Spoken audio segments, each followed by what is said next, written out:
Hey guys, what's up? This is Arth, and today we're going to be tackling the Dark Summoner.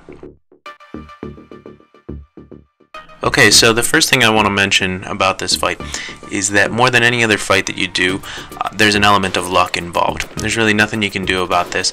I'm going to go over what my strategy is through the fight here.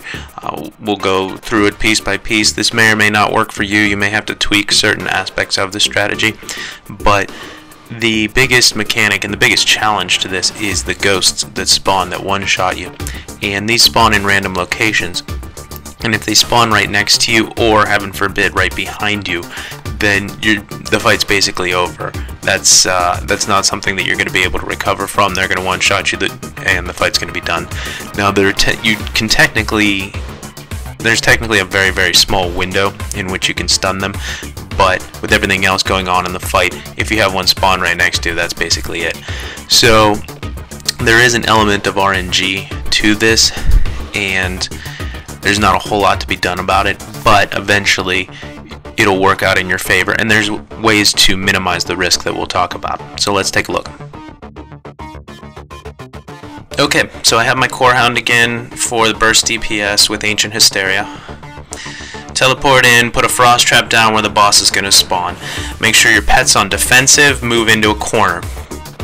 He gets frost trapped. Now you're as far into the corner as you can get, so you can see where the first ghost is going to spawn. You see I'm looking back and forth. There he is. You walk over to him. You stun him. As soon as he's stunned, you send your pet in and burn him down quickly. At this point, the boss becomes vulnerable to attack. My pet being on defensive, I'm going to keep my pet on the boss pretty much the entire time after this. Now you notice I move right back into the corner. This is to keep all the ghosts in front of you and to see where they spawn. Again, if they spawn near you, the fight's pretty much over, but you have to trust that you'll have some attempts where they don't spawn in the corner where you are. So I kill the next ghost, and I see the next one coming, so I move out of the way. My pet dies, so I B-res him. He's back up, and I have top aggro, so my pet's not going to die again. I stun that ghost, but another ghost pops up near him, so I disengage out because I need to stay away. Those things have a 10-yard radius, and you don't want to be near them at all.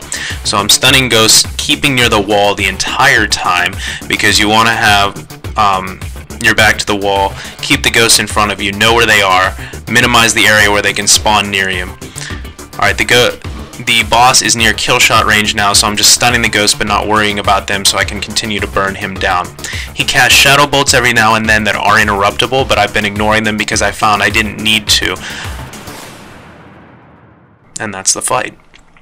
So it's a lot in a very small period of time. I did that in about 1:30. There was about 30 seconds before the enrage, and it was a very clean kill. That was after a lot of attempts where I got unlucky with ghost spawns or didn't manage the fight properly. But if you do all of those things and you're really staying aware of what's around you and keeping your back to the wall so you can see where all the ghosts are, eventually you'll get some good attempts and be able to down him.